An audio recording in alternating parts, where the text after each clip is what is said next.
Halo semuanya, perkenalkan saya Evania. Pada podcast kali ini saya akan membawakan suatu tema yaitu tentang ketahanan pangan. Ketahanan pangan itu kondisi di mana suatu negara hingga setiap masyarakat di negara tersebut mendapatkan pangan secara merata, bergizi, dan dengan harga yang terjangkau. Nah, dalam usaha mewujudkan ketahanan pangan, Indonesia itu masih sering mengimpor berbagai bahan pangan.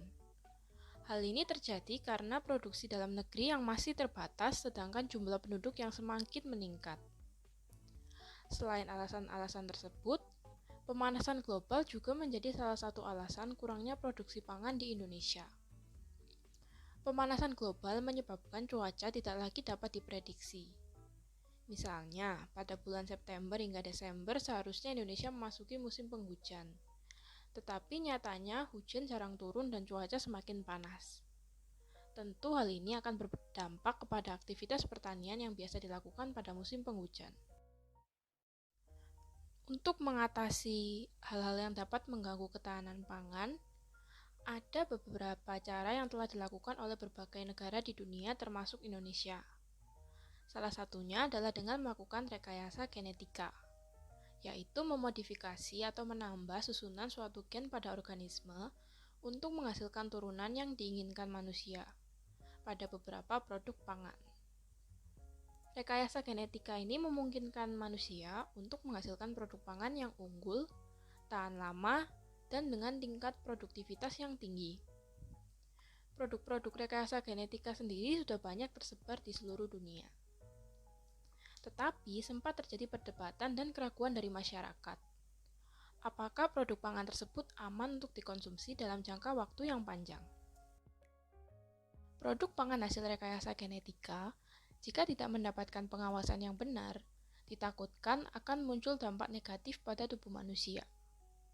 Karena tanaman transgenik sendiri sudah melalui begitu banyak proses, menggunakan antibiotik dan mikroorganisme untuk menghasilkan gen yang unggul. Ditakutkan gen asing tersebut akan mengubah gizi pangan dan menimbulkan reaksi alergi dan berbagai penyakit dalam tubuh manusia. Karena memang ciptaan manusia tidak ada yang sempurna. Selain berdampak buruk bagi kesehatan, kecenderungan manusia untuk melakukan rekayasa genetika pada seluruh makhluk hidup juga menjadi salah satu permasalahan dan kekhawatiran.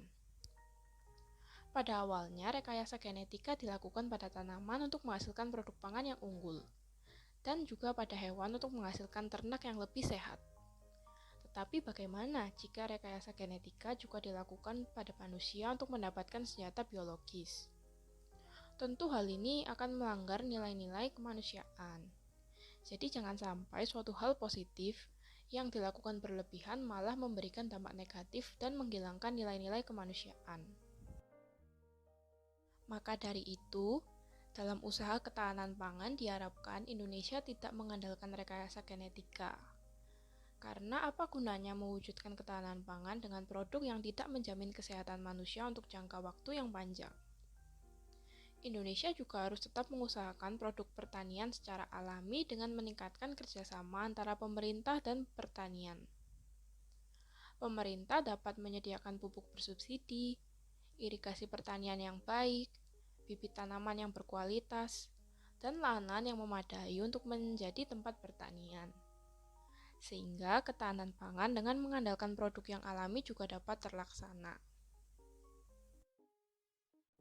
Nah, kalau kita juga dapat mengajak teman-teman terdekat untuk selalu mengonsumsi pangan yang bergizi dan alami, untuk menjaga kesehatan terutama di masa pandemi ini. Misalnya, kita dapat membuat story Instagram atau share postingan tentang produk pangan alami kepada teman-teman kita atau orang-orang terdekat kita. Kita juga dapat mengolah berbagai produk pangan menjadi pangan yang menarik lalu kita bagikan kepada teman-teman kita. Dengan melakukan hal tersebut, berarti kita juga telah ikut mempromosikan produk pangan alami milik Indonesia. Semoga kita semakin menyadari ya pentingnya mewujudkan ketahanan pangan dengan cara yang baik dan benar tanpa merugikan siapapun. Sekian dari saya, terima kasih dan sampai jumpa lagi.